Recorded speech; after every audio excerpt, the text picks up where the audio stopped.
Bien-aimés dans le Seigneur, je veux bénir le nom du Seigneur qui permet que nous puissions être encore vivants à cause de sa puissance, à cause de l'œuvre de la croix. Et nous aimerons vraiment partager quelque chose de puissant. Voilà, une révélation du Saint-Esprit qui va nous encourager encore, qui va nous fortifier et qui nous met aussi en garde et qui fait en sorte que qui va nous pousser à plus, voilà, faire beaucoup attention, à prendre des précautions, à prendre des mesures, à nous examiner, à nous revoir dans notre marche, afin de ne pas rater l'enlèvement. Au fait, il s'agit de l'histoire qui s'est passée en Israël, dans Marc chapitre 11, à partir du verset 12. L'histoire du figuier, lui, qui a séché. Voilà. Et il est dit dans Marc chapitre 11, nous allons prier d'abord. Père, merci pour ta parole. Merci de nous parler. Merci, Saint-Esprit, de nous éclairer. Seigneur, nous ne connaissons rien, Adonai. Sans toi, oh Père, je t'assure, nous, Seigneur, nous n'avons pas d'intelligence. C'est toi qui as soufflé ton souffle de vie en l'être humain, et l'être humain est devenu âme vivante. Nous étions morts, Seigneur, stériles. Oui, nous ne portons pas de fruits. Mais la vie a été mise en nous, où nous sommes devenus âmes vivantes. Et nous réfléchissons, nous avons une conscience et nous parlons. C'est par ta grâce, Yahushua, c'est par ton sang. Oh oui, car nous étions morts par le péché. Nous étions morts par le péché. Seigneur, parle-nous encore. Que ça coule, que ça coule, que ça coule, que ça coule, afin que, Père, nous puissions nous réveiller. Car c'est l'heure de se réveiller, maintenant que le salut est plus proche de nous que lorsque nous l'avons cru. Aide-nous, Saint-Esprit, encore, par ce message au nom de Yeshua. Amen. Donc, comme je disais, voilà, c'est une histoire qui s'est passée en Israël. Et cette histoire a été relatée dans les évangiles. Mais nous allons prendre le livre de Marc, Marc chapitre 11, verset 12. Voilà, verset 12 à 14. Il est écrit, et le lendemain, après qu'il fut sorti de Béthanie, Yoshua eut faim. Et voyant de loin un figuier qui avait des feuilles, il alla voir s'il trouva quelque chose, mais s'en étant approché, il ne trouva que des feuilles, car ce n'était pas la saison des figues. Et Yeshua, prenant la parole, dit au figuier, que personne ne mange de ton fruit à jamais. Et les disciples l'entendirent. Et voilà l'histoire. Honnêtement, moi me concernant, cette histoire, ça me choque. Mais vraiment, il y a une puissante nouvelle, il y a une bonne nouvelle dans cette histoire. Ça me choque parce que Jésus aussi, toi, tu n'as pas dit au figuier que tu veux des fruits. Tu es le créateur, tu as tout créé. Tu viens, tu ne vois pas des fruits, tu vois des feuilles, tu maudis le figuier. Ah, c'est compliqué vraiment. Avec Jésus, c'est pas facile. Pourtant, on dit il est doux, il est amour. Voilà, il dit de venir à lui. Nous tous avons soif et faim. Mais on vient maintenant avec ce comportement-là. Est-ce que vraiment c'est compliqué? Mais ici, c'est normal. C'est le maître, c'est le créateur. Voilà. Un disciple, ça nous enseigne qu'un disciple doit être toujours prêt. Un disciple doit être toujours prêt. Ici, on comprend, on voit immédiatement que Jésus-Christ qui est Dieu, lui, il est le Dieu des saisons. Mais on comprend aussi que c'est lui qui a le temps. Il fait comme il veut, quand il veut. Il est le Dieu des saisons. Mais on comprend que le disciple de Jésus n'est pas un disciple de saison. En tant que disciple de Jésus, nous n'avons pas des saisons. Nous avons à discerner les saisons, mais nous ne sommes pas des disciples de saison. C'est le maître qui est un Dieu de saison, qui est un esprit de saison, qui fait quand il veut. Il a des saisons, il a des temps. Il agit selon ses saisons, selon son temps. Mais nous devons être toujours prêts. En tant que disciples de Yahushua, nous devons être toujours prêts à nourrir Yahushua. Parce que Yahushua vient au travers de nous par des personnes, par des situations, par des circonstances. Et nous devons le nourrir. Nous devons lui donner à manger, nous devons lui donner à boire. Nous devons le vêtir. Mais quand nous ne sommes pas prêts, nous n'arrivons pas à discerner ces temps-là, ces saisons-là. Parce qu'il est le maître des saisons. C'est un maître de saison. C'est un Dieu de temps, c'est un Dieu de saison. Mais nous ne sommes pas des disciples de saison. Mais nous sommes amenés à discerner les saisons.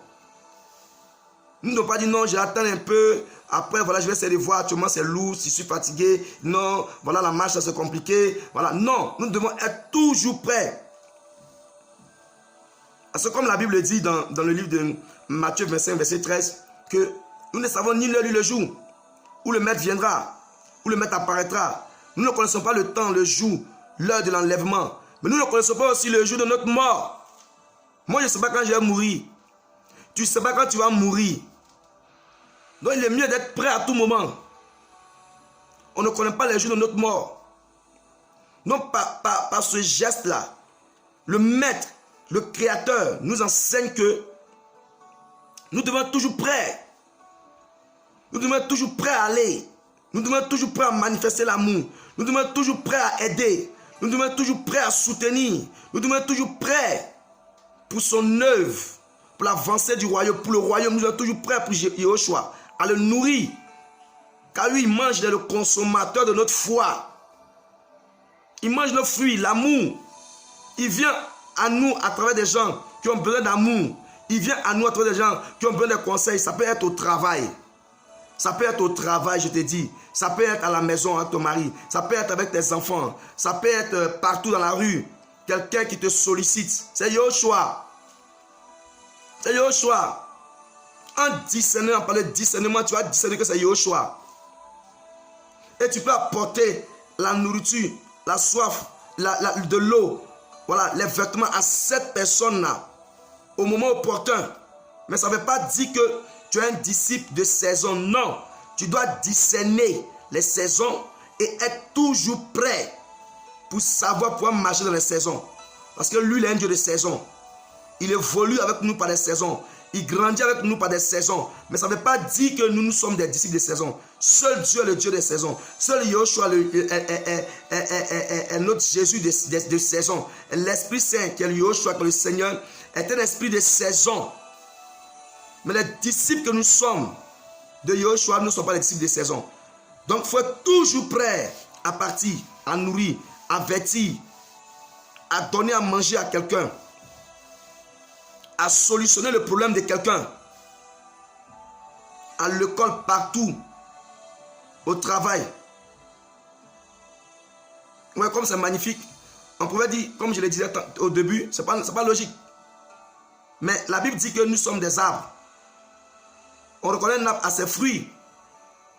Et il a séché le figuier parce que le figuier était dans une saison où il n'a pas pu discerner le maître pour pouvoir donner à manger au maître. Parce que le maître avait faim. Il n'a pas discerné cette saison où le Créateur est venu à lui pour pouvoir manger. Celui qui lui donne la vie. Celui qui lui donne vraiment de produire des fruits. Celui qui le fait exister. Celui qui l'a créé. Il a dit dans Jean chapitre 15, verset 1 à 2. Je vais lire. Jean chapitre 15, verset 1 à 2. Il dit quoi? Je suis le véritable cep et mon Père est le vigneron. Tout sarment en moi ne portant pas de fruits, il le retranche. Et il émonde tout porte-fruit afin qu'il porte plus de fruits. Vous avez vu? Il a séché, il a retranché le figuier. Il a séché. Parce qu'il ne portait pas de fruits à cette heure-là. Il était censé porter du fruit à chaque instant. Tous les jours, du matin au soir. Tous les jours, nous devons porter du fruit. Nous devons être prêts à porter du fruit. Nous devons être prêts à porter du fruit. Toujours. Nous devons être prêts parce qu'on ne sait pas quand l'enlèvement va se passer. On ne sait pas quand le Seigneur reviendra. On ne sait pas quand il va venir à nous. Oui, il peut venir à nous avec quelqu'un, un pauvre, un sans-abri, un collègue de service qui a des problèmes. Pendant que nous, on a assez de problèmes. Il faut discerner. Il faut être prêt pour discerner. Si on n'est pas prêt, et être prêt c'est quoi? C'est avoir une vie de prière personnelle. Être prêt c'est quoi? C'est avoir une vie de jeûne personnelle. Ce n'est pas jeûner quand l'assemblée jeûne. Non. Ce n'est pas les prières matinales ou les prières des assemblées. Non. C'est une vie de prière personnelle, une intimité. C'est ça, être prêt. Si tu as une intimité avec lui, tu sauras comment il fait son mouvement. Tu vas discerner son mouvement. Tu vas discerner son temps. Ses saisons. Mais ça ne veut pas dire que nous sommes des disciples de saison. Non. Nous devons être toujours prêts. Nous sommes des combattants, nous sommes toujours prêts. Et quand on est prêt, on arrive à discerner l'esprit de discernement. On arrive à discerner les saisons, les temps. Comme les fils d'Issachar, qui étaient toujours prêts, qui savaient discerner. Voilà. Vous voyez? Donc, bien aimé, c'est pour nous exhorter à être toujours prêts, à s'apprêter, à être toujours prêts par la méditation personnelle. Méditer, c'est chercher, creuser. C'est pas lire, chercher, creuser. C'est pas méditer sur les Zoom ou bien sur YouTube avec les enseignements, non. Toi-même, personnellement, tu t'assois, tu cherches, tu creuses, tu cherches à savoir qui est Jésus. Comment il se manifeste, comment il vient à toi. Comment il vient à toi chaque jour.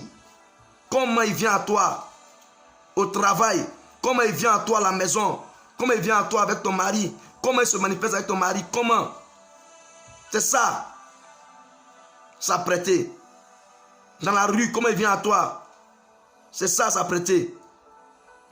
Comment il vient à toi dans les songes. Et par la parole, la vie de méditation, la vie de prière, l'intimité. Par la sagesse qui vient de lui. La vraie sagesse qui vient d'en haut. On peut savoir. Tout ça, on peut s'apprêter. Et dans Matthieu 25, de 1 à 14, vous allez voir un peu comment on s'apprête. Comment on s'apprête. Comment on s'apprête. Parce qu'il faut être prêt.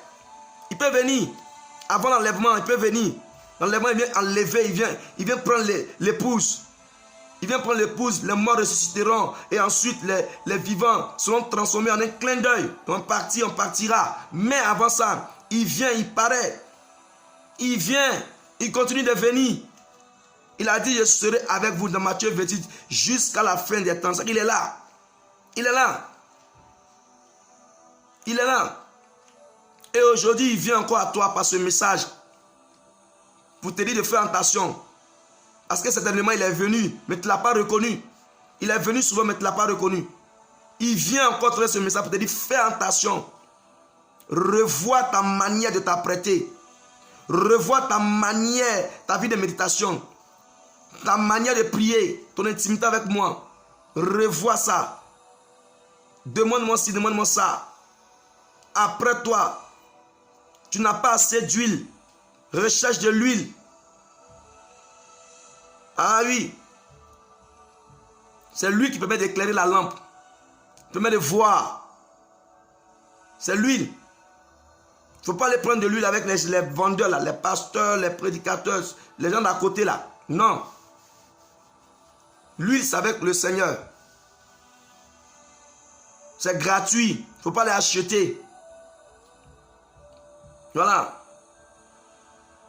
Donc, ce figuier, c'est l'image d'un chrétien qui n'est pas prêt.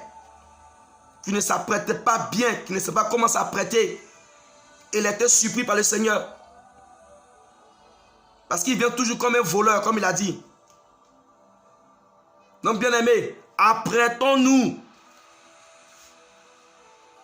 Apprêtons-nous. Sinon, ça va nous surprendre. Et s'apprêter, c'est ça. Matthieu 25, verset 1 à 14. Sinon, il nous dira, je ne vous ai pas connu. Voilà, il a séché le figuier. Il a dit, je ne te connais pas. Que personne ne mange de ton fruit. Donc, si tu n'arrives pas à nourrir le Seigneur, tu ne pourras pas, mon frère, ma soeur, nourrir aussi tes enfants, ton mari. Tu ne pourras pas donner, si tu n'arrives pas à donner l'amour à quelqu'un, le Seigneur vient à quelqu'un, le Seigneur met quelqu'un vers toi. Il vient à toi par quelqu'un pour lui donner l'amour. Si tu n'arrives pas à donner l'amour, tu ne pourras pas donner l'amour à ton mari. Tu ne pourras pas donner l'amour aussi à tes enfants. Si le Seigneur vient à toi par quelqu'un pour lui donner des conseils, tu ne pourras pas conseiller aussi ta maison. Si le Seigneur vient à toi par quelqu'un pour lui donner des finances, tu seras aussi radin dans ta maison, dans ton assemblée. C'est ça. Si tu es serviteur de Dieu, que chez toi à la maison, tu n'arrives pas à conseiller les gens, dehors, tu ne pourras pas conseiller. Parce que le Seigneur vient à toi par ta famille d'abord, par ta femme, par tes enfants. Il vient à toi. Mais tu n'arrives même pas à les conseiller. Et puis c'est les gens du dehors, tu ne pourras pas aussi. Et après cette capacité qu'il t'a donnée, il va l'enlever. Il va l'enlever. Ceux qui ont dit le Seigneur ne se répand pas, c'est faux. Il ne se répand pas. Mais se repentir, c'est regretter, ne regrette pas. Dans Genèse chapitre 6, il s'est repenti. Il a regretté d'avoir créé l'homme. Mais il ne se répand pas d'un don. Il ne se répand pas d'un don. Voilà. Ne pas se repentir d'avoir donné un don à quelqu'un, ça ne veut pas dire que on dit il ne se répand pas. On n'a pas dit il ne reprend pas. On dit il ne se répand pas. Se repentir et puis reprendre, ça fait deux. On dit il ne se répand pas, ça ne veut pas dire il ne reprend pas. Ah oui, il a dit quoi? À celui qui a, à celui qui n'a pas, on enlèvera même ce qu'il pense avoir. C'est pas ça? Et à celui qui a, on donnera encore, non? Mais ça veut dire quoi? Il dit on enlèvera, il va reprendre ce qu'il pense même avoir. C'est ce qu'il a enlevé, ce qu'on a donné enlevé, il a séché, il dit que personne ne mange de ton fruit. Il a dit au figuier que personne ne mange de ton fruit. Ça veut dire il reprend. Si tu as donné quelque chose que tu ne peux pas mettre au service des autres, en tant que serviteur du royaume, parce que nous sommes des ministres, ça veut dire nous sommes un ministre, c'est quelqu'un qui est au service des autres, c'est tout. Ce n'est pas des ministres de ce monde-là. Les ministres des boutiques ou je sais pas, des entrepôts, de grands entrepôts qui sont conçus partout dans le monde entier. Ce n'est pas ça. Un ministre, c'est un subordonné, c'est un domestique. Allez voir dans le strong. C'est quelqu'un qui est au service des autres. S'il a donné un talent que tu ne veux pas mettre au service des autres, il enlève. Tu as pensé que tu as encore le talent, c'est l'esprit d'égarement qui travaille à toi. Il enlève ça. Donc si on ne s'apprête pas pour discerner, on passe à côté. Nous devons être capables de discerner. On doit être prêt à pouvoir discerner. Mais nous ne sommes pas des disciples en fait, on ne fait pas quand on veut. Non, c'est toujours. C'est lui qui est le Dieu des saisons. Nous ne sommes pas des disciples des saisons. Lui, il est le Dieu des saisons, mais nous ne sommes pas des disciples des saisons, dans le sens où on doit être toujours prêt, nous. Nous, on doit se conformer à toutes les saisons. On doit être toujours prêt. Lui est le Dieu des saisons. L'esprit des saisons. Il a des saisons. Et quand on s'apprête bien dans l'intimité, on sait comment ça marche. Donc, que le nom de Yahushua soit béni. Que le nom de Yahushua soit béni. Apprêtons-nous dans l'intimité. Que le Seigneur nous donne la force pour avoir une vie de méditation personnelle. Qu'il nous donne vraiment la force. Qu'il nous donne la force à nous tous d'avoir une vie de méditation personnelle. Une vie de prière personnelle. Et de croître même. À ce qu'on lit, on lit Jean 15 là. On voit, on dit de porter beaucoup de fruits. On n'a pas dit un peu. On n'a pas dit 5. On dit beaucoup. Pour porter beaucoup de fruits. On doit porter beaucoup de fruits. Bah oui. On doit faire, sans se lasser, faire. Prier sans se lasser. Luc 18, verset 1. Prier sans se relâcher. Être verset 5, 17. Prier sans cesse pour les âmes. Prions toujours pour les âmes. Soyons dans l'intimité, dans la prière, dans la méditation. Afin que puisse ouvrir notre huile, il puisse ouvrir notre esprit, pour qu'on puisse discerner. Sinon on passe à côté comme ce figuier. Ouais, ce figuier n'a pas saisi, il n'a pas discerné, il n'a pas compris qu'il n'est pas un disciple de saison, mais qu'il doit être toujours prêt pour discerner les saisons. Il a cru qu'il était un disciple de saison, qui devait donner ses fruits en son temps. Non, non. Nous ne sommes pas des disciples de saison. Mais nous sommes appelés à discerner les saisons. Ah oui. Que Yahushua soit béni et que son nom soit glorifié. Seigneur, merci parce que tu nous donnes la force. Tu nous donnes la force, Seigneur. Nous ne savons pas. Nous n'avons pas la force pour prier. Nous n'avons pas la force pour méditer. Nous ne comprenons pas les Écritures. Ouvre notre esprit. Donne-nous la force. Donne-nous la force. Les brotosaka yamasekete. Les bras cantelemento loskentemento. labra sata labra, indulanto rosekete, lebrotos kante mande, limando rokotobo tabakataya. Oh, limandula mandarabos sakaya, indula katalabos, les zibra mandu, dulendu, tolia manto sanu tolia, elimandule, Jésus, rababos, les rebos sata, braindala kataya mandere ketebo sokoro kontobon tabarakatabosa, ndulandu. Nous n'avons pas la force de prier. Nous n'avons pas la force de méditer. Ita kayamanto lendu. Oh Jésus, donne-nous la force pour nous apprêter, pour discerner les saisons, les temps, afin de ne pas être séchés comme ce figuier, et que nos familles, nos enfants, et que personne ne mange de nos fruits, les fruits de l'esprit, Seigneur. Donne-nous, Seigneur, la force de prier, de méditer, de chercher, afin que, Père, ouvre nos esprits, Seigneur, c'est ça aussi, Père. Ouvre nos esprits, que nous comprenions. Ouvre, Seigneur, nom de Yeshua. Amen.